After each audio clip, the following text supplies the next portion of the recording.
मैं राकेश भार्गव कक्षा 10th के सभी छात्र और छात्राओं का मैं हार्दिक अभिनंदन करता हूँ बाल मंदिर यूट्यूब चैनल बाड़मेर पर। आज अपन लेंगे प्रश्नावली 16 जिसके सवाल कभी 5 या 6 नंबर के आते हैं। पृष्ठीय क्षेत्रफल और आयतन, पृष्ठीय क्षेत्रफल और आयतन, इसके 27 सूत्र है टोटल। बेलन, शंकु, गोला, अर्धगोला, खोखला बेलन और गोली आकृति, ठोस गोली आकृति और घन और घना, ये ठोस आकृतियां, इन सभी का क्षेत्रफल, सभी का वक्रपृष्ठ और इनके आयतन आपको मुख्य जुबानी आने चाहिए। ये इस प्रश्नावली में 27 सूत्र है। 27 सूत्रों में से किसी भी सूत्र पर आधारित प्रश्न आ सकता है, लेकिन फिर भी मैं कुछ चुनिंदा सवाल लूंगा जो शायद आ जाए आपके। बाकी 27 सूत्र में से किसी भी सूत्र पर सवाल आ सकता है। ये कोई फिक्स टारगेट नहीं है, इसलिए मैं उन सवालों को ले रहा हूं जो परीक्षा में आए हुए ये आ सकते हैं। लेकिन इन सूत्रों या इन सवालों के भरोसे मत रहना आप, क्योंकि 27 सूत्र है तो 27 तरीके के सवाल बनते हैं। तो मैं तो चुनिंदा सवाल लूंगा, ठीक है ना।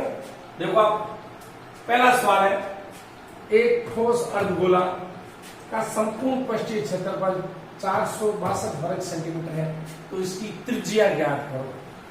तो इसकी त्रिज्या ज्ञात करो। देखो आप, तो ये आपको माना कि अर्धगोले की त्रिज्या 8 सेंटीमीटर है, कितनी है? 8 सेमी। और ये आपको दिया गया है अर्धगोले के संपूर्ण पृष्ठ का क्षेत्रफल। अर्धगोले के संपूर्ण पृष्ठीय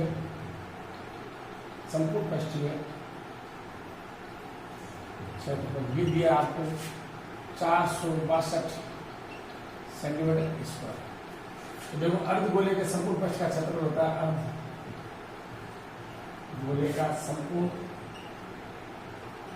पृष्ठीय क्षेत्रफल होता है 3 पाई r स्क्वायर। ये संपूर्ण पृष्ठीय क्षेत्रफल और ये संपूर्ण पृष्ठीय क्षेत्रफल क्या होंगे? बराबर होंगे। तो आप लोग 3 पाई r स्क्वायर बराबर हो जाएगा अपने पास 462। अपने को क्या चाहिए? r का मान चाहिए। ये r स्क्वायर 462 में मैंने 3 पाई का दे दिया। हाँ, अब देखो आप, 462 3 पाई का मान है 22/7। पाई का मान है 22/7। यहाँ देखो आप, r स्क्वायर, ये 7 गए अंश में, 462 × 7 अपॉन 3 × 22। 22 का 22, 46 में 22 का भाग गया 2, 22 को 44 पीछे रहे 2, 22 से 22 का भाग गया 1 बार। ये आपके है r स्क्वायर बराबर हो गया 21 × 7/30। 21 में 3 का पार आ गया 7 बार। ये हो गया अपने 7 × 7। r स्क्वायर बराबर आ गया 49 और ये r का वर्गमूल 49 और वर्गमूल आ गया 7। तो ये 7 सेंटीमीटर अर्धगोले की त्रिज्या कितनी है? 7 सेंटीमीटर। ये आपने 7 सेंटीमीटर आ गए। दूसरा सवाल देखो आप, एक बेलन की आधार की त्रिज्या कितनी दी है? 14 सेंटीमीटर तथा उसकी ऊंचाई कितनी है? 8 सेंटीमीटर। तो बेलन का वक्र पृष्ठीय क्षेत्रफल क्या है? सूत्र लगा के सीधे उत्तर आएंगे। तो ये आप देखो, बेलन की आधार की त्रिज्या, तो बेलन की त्रिज्या दी है आपको। बेलन की त्रिज्या r बराबर कितना है? 14 सेंटीमीटर। और आपको दी है बेलन की ऊंचाई, ये बेलन की ऊंचाई h का मान है 8 सेंटीमीटर। बेलन का वक्रपृष्ठ का क्षेत्रफल, ये आपके बेलन के वक्र पश्चिम क्षेत्रफल बेलन का वक्र पश्चिम से 2 पाई r h 2 पाई r h। तो आप देखो बेलन का वक्र पृष्ठ का क्षेत्रफल 2 पाई r h, 2 पाई का मान 22/7, r का मान 14 इंटू h का मान 8। ये आपके पास मान है। अब देखो 7 का पारा 14 हो गया 2 बार, कितनी बार 2 बार, 2 दूनी 4, 4 इंटू 22, 4 इंटू 22 इंटू 8, 4 इंटू 22 हो गया अपने पास 88, 88 इंटू 8, 8 64, पीछे रहे 6, 8 64 और 6 70, 704 सेंटीमीटर। 8 64 पीछे 6, 8 64 और 6 हो गए 70, ये आ गया सेंटीमीटर स्क्वायर। तो बेलन का वक्र पृष्ठ क्षेत्रफल आ गया अपने पास, ये बेलन का वक्र पृष्ठीय क्षेत्रफल 704 सेंटीमीटर स्क्वायर। अब देखो ये सवाल आपके सामने, 9 मीटर ऊंचे शंकु के आकार के टैंक के आकार की परिधि 66 मीटर है। इसके अंदर वायु का आयतन ज्ञात करो। तो देखो आप, ये टैंक है शंकु आकार का और ये उसकी हाइट है h।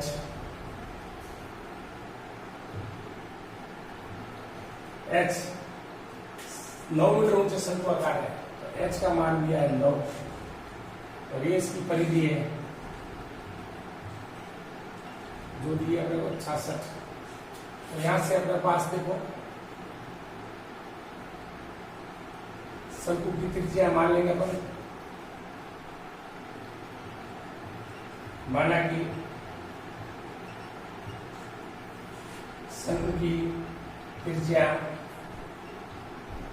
r मीटर है, r मीटर। शंकु की ऊंचाई, शंकु की ऊंचाई h, h का मान है 9 मीटर, 9 मीटर है।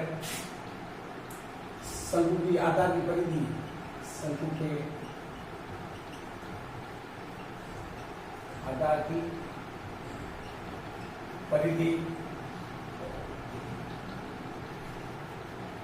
बराबर है 66 मीटर।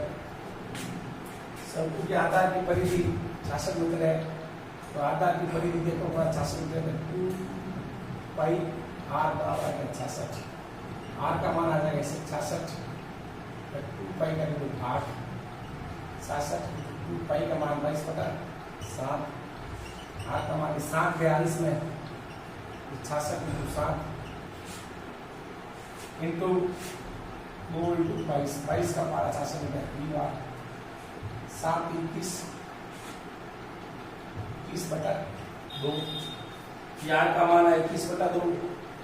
तो शंकु का टैंक का आयतन, शंकु का टैंक का आयतन 1/3 पाई r स्क्वायर h, 1/3 पाई का मान 22/7, r का मान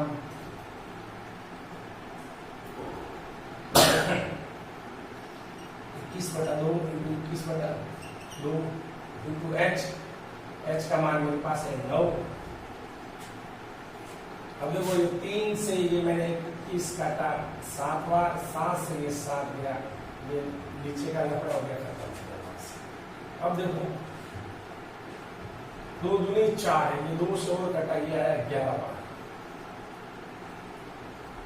11 नमा 99, 11 इंटू 9 99 इंटू 21/2, 99 को 21 से गुणा किया अपन ने, 99 का 99 असल के 9, 99 इंटू 99 हो गए 198, 198 इंटू 9 7 और 8 17 10 260 में भाग्य 99 को 21 से गुणा किया अपन ने, 99 को 21 से गुणा किया तो अपने पास आएगा 2079 यानी 89। इसमें मैंने 2 का भाग दिया तो ये आया 1 प्लस 7 में 2 का भाग दिया 3 बार, ये 19 में 2 का भाग दिया 9 बार, 0.1 में भाग गया 0.5। तो आपके पास इसका आयतन आ जाएगा सेंटीमीटर क्यूब। तो हवा का आयतन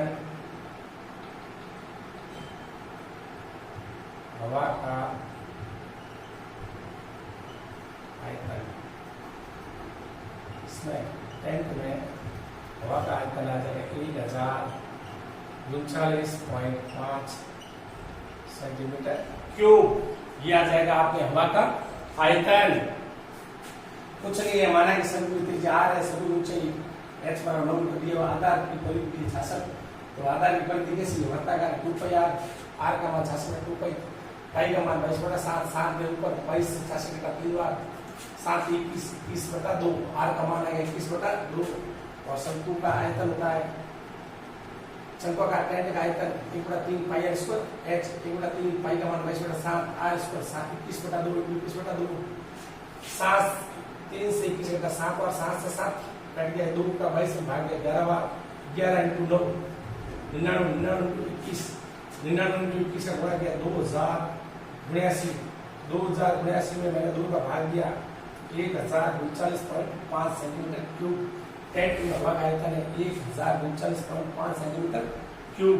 उसके बाद ये आपके प्रश्न बड़ा आपके सामने एक घन का संपूर्ण पृष्ठ का क्षेत्रफल इतना मीटर है तो घन की भुजा ज्ञात करो और भुजा ज्ञात करो वो घन का आयतन ज्ञात करो।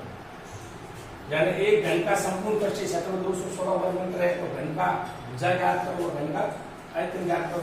तो आप पहले घन की भुजा माना कि घन की भुजा e मीटर है, कितनी है और ये आपको दिया गया है घन का संपूर्ण पृष्ठीय क्षेत्रफल। घन का संपूर्ण पृष्ठीय क्षेत्रफल दे रखा आपका कितना 216 मीटर स्क्वायर। तो 6 स्क्वायर घन के संपूर्ण पृष्ठ का क्षेत्रफल आ जाएगा 216 के बराबर। घन का संपूर्ण पृष्ठ का क्षेत्रफल 6 स्क्वायर। ये आपके आ गया ये और ये बराबर हो गया नीचे चाहिए e स्क्वायर 216 मैंने 6 का भाग दे दिया 36 का जगह मैंने वर्गमूल ये का मान आएगा मेरे पास भुजा में सब प्लस आएगी तो 6 मीटर आ जाएगा। घन की भुजा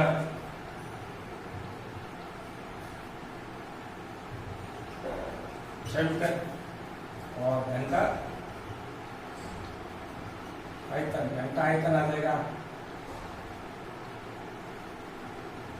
भुजा क्यूब ये 6 का क्यूब आ जाएगा 6 का क्यूब 6 × 6 × 6 × 6 36 216 मीटर क्यूब। घन का आयतन भी आ जाएगा 216 मीटर क्यूब। बहुत ही बढ़िया प्रश्न है। घन का आयतन घन के संपूर्ण पृष्ठ का क्षेत्रफल बेलन का वक्र पृष्ठ अर्धगोले का संपूर्ण पृष्ठ का क्षेत्रफल शंकु का वक्र पृष्ठ का क्षेत्रफल और ये इस प्रकार के सवाल कराए और सवाल कराते हैं आपको बढ़िया अपने प्रश्न कराएंगे। इसके 23-24 सूत्र है, इन पर आधारित किसी प्रकार के सवाल आ सकते हैं, इसलिए कोशिश करेंगे कि जो आने लायक सवाल करा देंगे। छोटे छोटे सवाल आते हैं। पृष्ठीय क्षेत्रफल और आयतन प्रश्न छोड़ेंगे। प्रश्न नंबर 5 एक चांदी के घनाभ की विमाएं 8 centimetre into 9 centimetre into 11 centimetre है। इसको पिघलाकर चांदी के घनाभ को पिघलाकर समान त्रिज्या के 7 गोले बनाए गए हैं। तो चांदी के गोले की त्रिज्या ज्ञात कीजिए। देखो आप क्वेश्चन को, माना कि गोले की त्रिज्या है r सेंटीमीटर। माना कि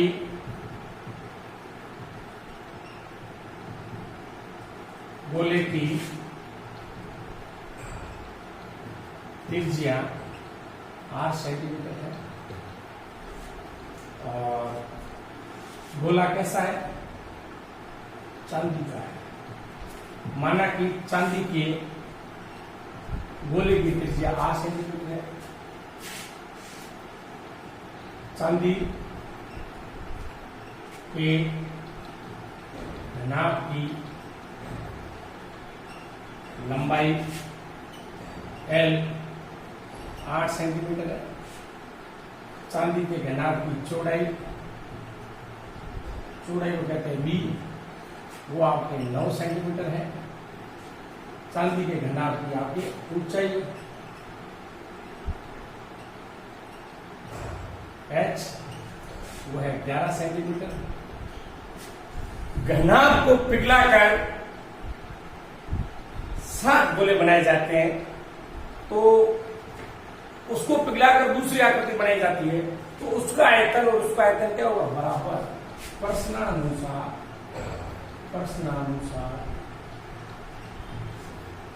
7 गोले चांदी का आयतन, 7 गोले चांदी के, 7 गोलों के चांदी का आयतन, 7 गोलों के चांदी का आयतन बराबर हो जाएगा चांदी के घनाभ की, चांदी की घनाभ का, इस समय 7 गोलों के चांदी का आयतन बराबर चांदी के घनाभ का आयतन के बराबर हो जाएगा। देखो ये 7 गोले का आयतन होता है 4/3 पाई r क्यूब। चांदी के घनाभ का आयतन हो जाएगा L × B × H, ये आ जाएगा। तो आप इसका क्या 3 का तो कर दो डायरेक्ट वजन गुणा, तो ये अपने को आ जाएगा ऐसे, देखिए r क्यूब बराबर आ जाएगा L × B × H, ये 3 का होगा डायरेक्ट वजन गुणा अपॉन 7 × 4 × 5। अब आप इसका मान रख दो, तो ये आपके मान आ जाएगा r क्यूब बराबर, देखो लंबाई 8, चौड़ाई 9, ऊंचाई 11 × 3, 7 × 4, पाई का मान 22/7। ये 7 से 7 कट गया अपने, ठीक है, तो ये आ गया अपने पास की। अब देखो r क्यूब बराबर 8 × 9 × 11 × 3, तो आप थोड़ा सा ध्यान देना, 4 × 22, 4 से ये 8 कटा 2 बार, और 11 से ये 22 कटा 2 बार, तो r क्यूब बराबर मेरे पास आ गया, देखो 2 × 9 × 3 बटा 2, 2 से 2 कट गया, 9 3 हो गया 27, 27 हो गया, और 27 हो गया 3 का घन। आधार समान है तो घात बराबर होगी, घात बराबर है तो आधार समान, तो r का मान आ जाएगा मेरे पास 3 सेंटीमीटर। चांदी के गोले की त्रिज्या, चांदी के गोले की त्रिज्या 3 सेंटीमीटर है। कितनी है? 3 सेंटीमीटर। त्रिज्या 6 सेमी वाले धातु के एक गोले को पिघलाकर 4 सेमी वाले एक बेलन के रूप में, 4 सेंटीमीटर वाले एक बेलन के रूप में ढाला जाता है, तो बेलन की ऊंचाई ज्ञात कीजिए। देखो आप, माना कि बेलन, माना कि बेलन की ऊंचाई h सेमी, ये आपको दिया गया है, दिया गया है। गोले की त्रिज्या, गोले की त्रिज्या कैपिटल R बराबर दी है 6 सेंटीमीटर, 6 सेंटीमीटर। और बेलन की त्रिज्या दी है, बेलन की त्रिज्या दी है, बेलन की त्रिज्या का हुआ R स्मॉल r दिया है 4। अच्छा प्रश्न है, धातु के गोले को पिघलाकर 6 सेमी धातु के गोले को पिघलाकर 4 सेमी वाले एक बेलन के रूप में डाला जाता है, तो बेलन की ऊंचाई क्या है? यानी गोले को पिघलाकर बेलन बनाया है, बेलन का जो आयतन होगा वही गोले का आयतन होगा। इसका मतलब गोले का आयतन बेलन का आयतन क्या होगा? बराबर प्रश्नानुसार, प्रश्नानुसार। तो बेलन का आयतन, बेलन का आयतन यानी एक बेलन का आयतन बराबर एक गोले का आयतन बराबर हो जाएगा एक गोले के आयतन के बराबर। तो बेलन का आयतन, बेलन की त्रिज्या अपन क्या मानिए स्मॉल r, तो बेलन का आयतन होता है पाई r स्क्वायर h। गोले का आयतन होता है 4/3 पाई, इसका r लिया अपने गोले की त्रिज्या ली कैपिटल R, ये सूत्र है। इस सूत्र में अपना क्या चाहिए? h चाहिए, तो h चाहिए, तो ये आपके h है, h 4/3 पाई r³ बट्टा पाई r स्क्वायर। पाई से पाई कट गया, पाई से पाई कट गया, ये आया आपके पास h 4/3 r³ यानी 6 × 6 × 6 upon r square small r 4 × 4, 4 से ये 4 कट गया, 3 से ये 6 कट गया, 2 बार, तो h का मान आ गया अपने पास 2 × 6 × 6 अपॉन 4, 2 से ये 4 कटा, 2 बार, ये आ गया 36। 36 में मैं दे रहा हूँ 18, तो इसका मतलब बेलन की ऊंचाई नहीं h बराबर आ गया 18 सेंटीमीटर। बेलन की ऊंचाई 18 सेंटीमीटर, कितना सेंटीमीटर है? 18 सेंटीमीटर है। ये आपके प्रश्न आ गया, सूत्र सहित आपको बता दिया। अच्छा प्रश्न है, सूत्र आने चाहिए। इसमें बेलन का आयतन बराबर गोले का आयतन का बराबर कर देंगे, पाई, फिर पाई और r स्क्वायर का भाग लगा देंगे, पाई से पाई कट गया, r का मान है 6, 6 × 6 × 4 कटेंगे, और ये अपने गोले की त्रिज्या है 6, और बेलन की त्रिज्या अपने पास है स्मॉल r 4 से 4 × 4, 4 से 4 कट गया, 3 में 6 भाग गया 2 बार, 2 × 6 × 6 4, 2 का 4 भाग गया 2 बार, 36 आ गया अपने पास। देखो ये 36 है, और ये थोड़ा भी दूर आ 36 में 2 का भाग लेना है, 2 का भाग 18 हुआ, h का मान है 18 सेंटीमीटर। बेलन की ऊंचाई 18 सेंटीमीटर। किसी भी प्रकार की आकृति को पिघलाकर, ठोस आकृति को अगर बेलन को पिघलाकर घन बना रहा है तो बेलन का आयतन घन का आयतन बराबर हो जाएगा। गोले को पिघलाकर शंकु बनाता है तो शंकु का आयतन गोले का आयतन बराबर होगा, और शंकु को पिघलाकर अगर घना बना रहा है तो घनाभ का आयतन और शंकु का आयतन बराबर होगा। किसी भी ठोस या आकृति को पिघलाकर दूसरी आकृति बनाया जाता है तो दोनों का आयतन आपस में क्या होगा, बराबर। सवाल घुमा कर आ सकता है, गोले को बेलन, बेलन को गोला, गोले को शंकु, शंकु को गोला और घन को घनाभ, घनाभ को घन। किस टाइप में सवाल सेम है, आपको सूत्र आने चाहिए और सवाल का आंसर आ जाएगा। एक कमरे की लंबाई 5 मीटर, चौड़ाई 3 मीटर और ऊंचाई 4 मीटर है और ₹30 प्रति वर्ग मीटर की दर से चारों दीवारों पर सफेदी कराने का व्यय ज्ञात करो। यानी पहले कमरे की चारों दीवारों का क्षेत्रफल निकालेंगे, फिर जो क्षेत्रफल आएगा उसको ₹30 से गुणा कर देंगे, प्रति वर्ग मीटर की दर से सफेदी कराने में ₹30, जो क्षेत्रफल है उसे गुणा कर देंगे और अपने पास सफेदी कराने की चारों दीवारों पर रुपये आ जाएंगे। तो देखो इसका हल,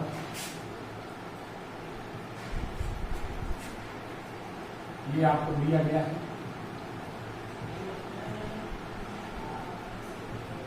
कमरे की लंबाई L 5 मीटर, ये आपको दी गई है और ये आपको चौड़ाई B 3 मीटर,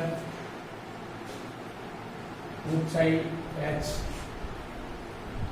जो दिया है आपको 4 मीटर, प्रति मीटर स्क्वायर बन बनाने का खर्चा दिया है। इस देखो कमरे की चारों दीवारों का क्षेत्रफल, कमरे की चारों दीवारों का क्षेत्रफल, चारों दीवारों का क्षेत्रफल का सूत्र है 2 इंटू ऊंचाई इंटू लंबाई प्लस, आप ऐसे भी लिख सकते 2 ऊंचाई की जगह आ जाएगा H और लंबाई की जगह L प्लस, ऐसे भी लिख सकते हो। तो ये आ जाएगा 2, ऊंचाई अपने पास है 4, लंबाई अपने पास है 5, चौड़ाई है 3, 4 8, 5 और 3 8, 8 64 मीटर स्क्वायर। यानी कमरे की चारों दीवार का क्षेत्रफल आ गया 64 मीटर स्क्वायर, क्योंकि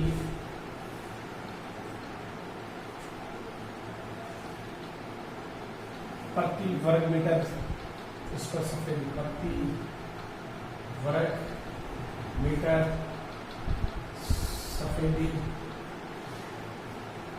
कराने का व्यय है बराबर है ₹30। चूंकि अपने पास कितना क्षेत्रफल है, चूंकि 64 मीटर स्क्वायर पर सफेदी कराने का कुल खर्चा आ जाएगा हमारे पास, कुल व्यय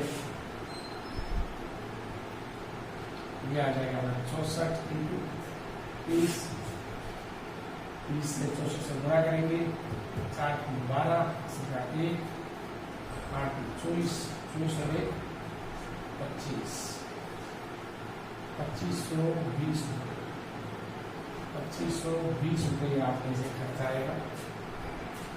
4 जीरो का जीरो हो गए, 4 की 12, 12 का दिया, 8 की 24 और 25, 2524 रुपये इसका खर्चा आएगा अपने पास।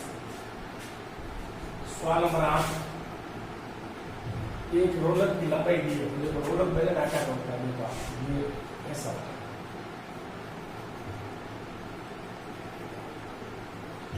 तो ये रोलर की लंबाई, रोलर की लंबाई h का मान लिया आपने 2.5 मीटर। ये है रोलर का व्यास,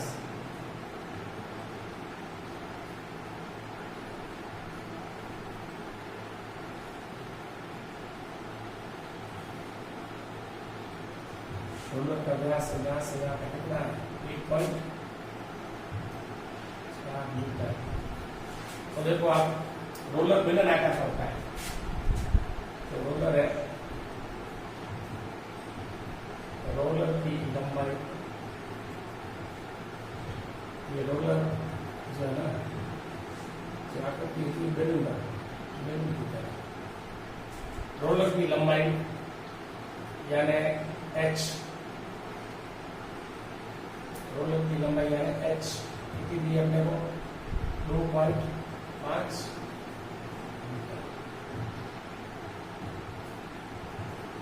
रोलर का व्यास, रोलर का व्यास दिया है अपने पास 1.4 मीटर व्यास।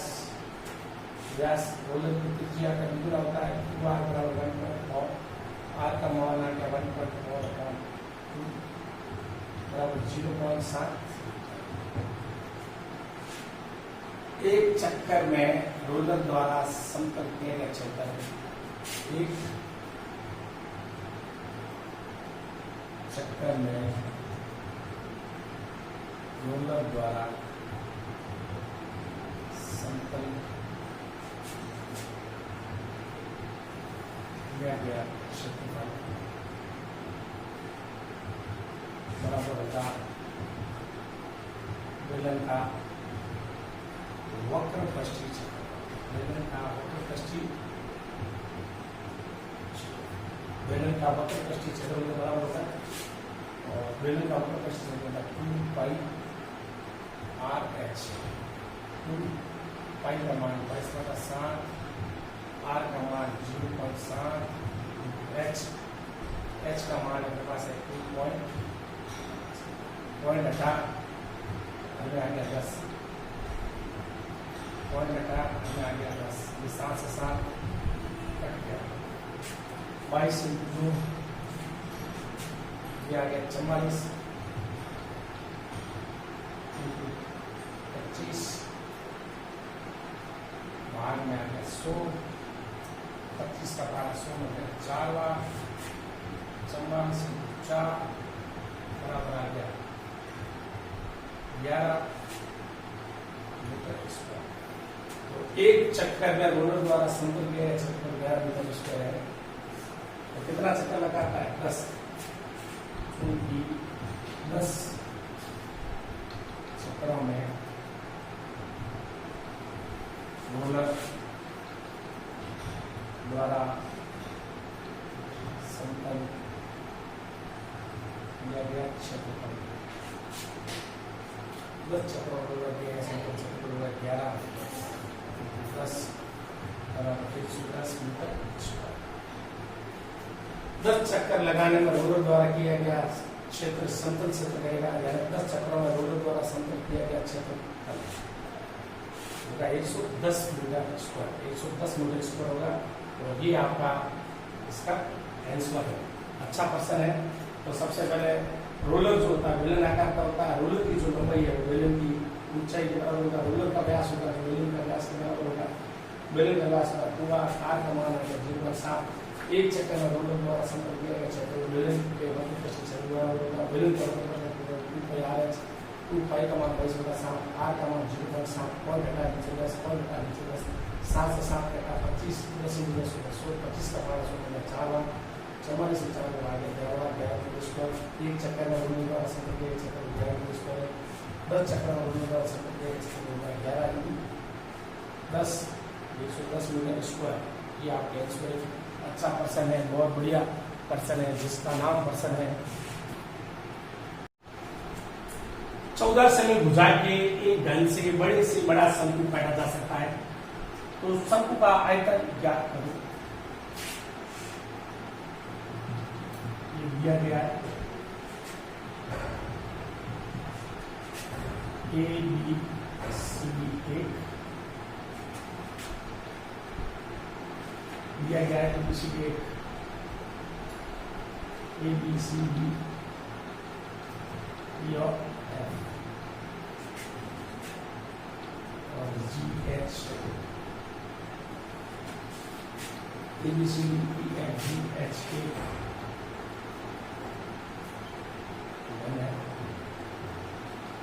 जिसकी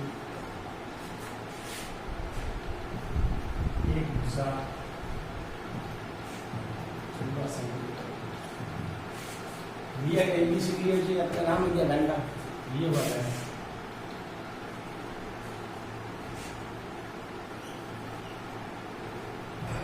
अब इस घन के अंदर आपको बड़ा से बड़ा शंकु काटा है।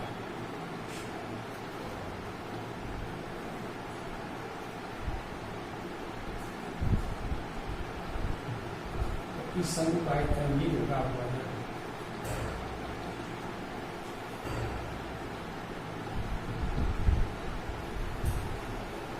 नीचे वाला हिस्सा दिखेगा नहीं आपको। तो ये घन की भुजा है ए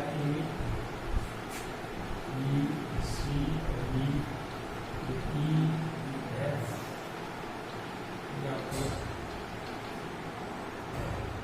जी और एच। घन की सभी भुजा क्या होती है? समान होती है। ये सब इस प्रकार से कर जाएगा अंदर से। नीचे वाला हिस्सा दिखेगा नहीं आपको।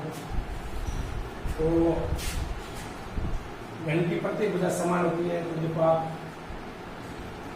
शंकु की ऊंचाई है h, ये ऊंचाई है h और ये शंकु का व्यास है। तो शंकु की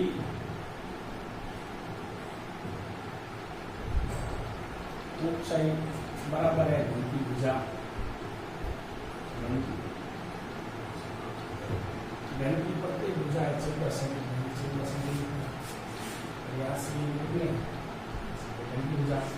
शंकु की ऊंचाई है h और घन की भुजा शंकु की ऊंचाई यानी 14 सेंटीमीटर। शंकु का व्यास, शंकु का जो व्यास है वो भी घन की भुजा के बराबर है। घन की शंकु का व्यास का हुआ क्योंकि शंकु की त्रिज्या अपने मान ली r। यहाँ मान लेना, माना कि शंकु की त्रिज्या r, त्रिज्या r और ऊंचाई h सेंटीमीटर है। ठीक है, माना कि शंकु की त्रिज्या r और ऊंचाई h सेंटीमीटर। h 14 centimetre. शंकु का व्यास घन की भुजा के बराबर है। तो r का मान आ जाएगा 14 बराबर हो जाएगा 7। r का मान आ जाएगा 7 सेंटीमीटर। तो शंकु का इस प्रकार 14 सेंटीमीटर भुजा के घन से बड़े शंकु का आयतन। तो ये तो आपके शंकु का आयतन 1/3 पाई r स्क्वायर h। ये 1/3 पाई का मान है 22/7 इंटू r स्क्वायर। r का मान आ गया 7, h का मान है 14। ये 7 से 7 गया। ये आपके आ जाएगा 22 इंटू 7 154 इंटू 14 और 3। शंकु का आयतन हो जाएगा b बराबर 14 154 बराबर 14 4 56। पीछे रहे 5 5 5 75 रहेगा 75। पीछे रह गए 7 14 14 7 21। इसमें मैंने लिखा भाग 7 का 7 में क्या भाग दे रहा हूँ 3 का, सॉरी 3 का भाग हुआ। 3 का पार आ गया 21 में 7 बार 5 में गया 1 बार। पीछे रहे 2, ये हो गया 26। 3 का पार आ गया 8 बार 8 3 24। पीछे बच गया 2 6 6 फिर रह गया 6 फिर 6 तो आप उसको ऐसे 7 18.6 5 से ज्यादा है इसको एक पकड़ो ज्यादा 718.67 सेंटीमीटर क्यूब। ये आपके आ जाएगा शंकु का आयतन।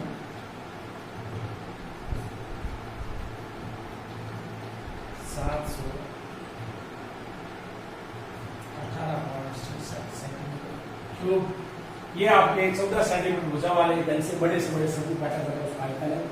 शंकु का आयतन याद करने से शंकु का जो व्यास होगा वो घन की भुजा के बराबर होगा। शंकु की जो ऊंचाई है मैन स्टैंड वो भी घन की भुजा के बराबर। घन की सभी भुजा होती है समान। तो घन की शंकु की ऊंचाई आ गई 14 सेंटीमीटर, शंकु की नीचे आ गई 7, शंकु का आयतन एक बटा 3 पाई आर स्क्वायर है, 7 से 7 कटा, पाई का मान 22/7 रखा था। ये 22 × 7 154, 154 को 14 से गुणा किया 2156 भाग दिया 3 का 718.67 सेंटीमीटर। 20 मीटर लंबे, 16 मीटर चौड़े और 12 मीटर ऊंचे कमरे में अधिक से अधिक कितनी लंबी छड़ रखी जा सकती है? तो देखो कमरे की लंबाई L 20 मीटर, कमरे की चौड़ाई यानी B 16 मीटर स्क्वायर, कमरे की ऊंचाई H वो है अपने पास 12 मीटर। तो ऊंचे कमरे में अधिक से अधिक कितनी लंबी छड़ रख सकते हैं? कमरे में अधिक से अधिक लंबी छड़ बराबर कमरे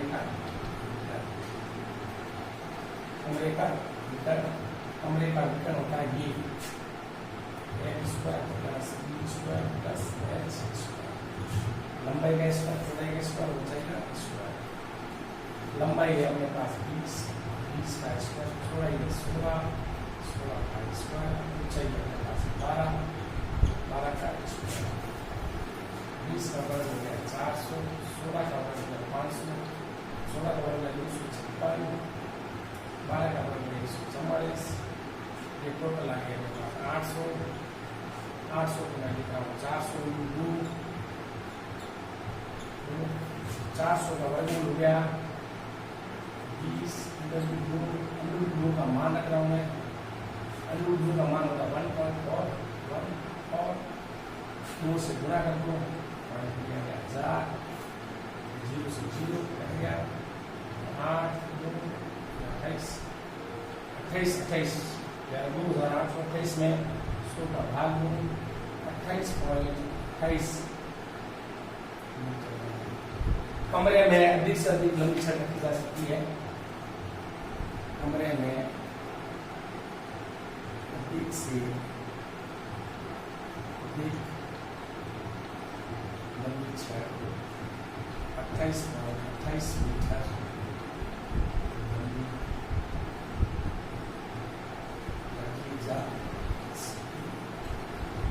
28.28 मीटर लंबी छड़ रखी जा सकती है। ये आपके पर्सन है। इसके और भी पर्सन है, दो घनों को आपस में जोड़ेंगे तो घना बनेगा। तो घन की लंबाई और चौड़ाई तो लंबाई दुगनी हो जाएगी और चौड़ाई और ऊंचाई घन की सेम रहेगी। ये भी इंपॉर्टेंट पर्सन है, ध्यान रखना। जब दो घनों को आपस में जोड़ेंगे तो घना बनेगा। जब एक घन को उसके आधार के समांतर या ऊंचाई के समांतर काटेंगे तो घना बनेगा तो इसकी लंबाई आधी रहेगी, चौड़ाई ऊंचाई सेम रहेगी। ये ध्यान रखना आप। अच्छा पर्सन इस टाइप पे भी आ सकते हैं। और इस तरह से किसी आकृति में पानी डालकर, जैसे कोई बेलन है उसमें गोला डाल दिया, पानी कितना ऊंचा आया तो गोले का आयतन बराबर बेलन में ऊंचाई आए पानी का आयतन के बराबर होगा, एच आ जाएगा। इस प्रकार के सवाल आ सकते हैं। तो ये मैंने इंपोर्टेंट पर्सन जो है मेरे नजरिए से ये मैंने लगभग नॉर्मल तरीके के सूत्र पर आधारित मैंने करवा दिए हैं। और भी आ सकते हैं।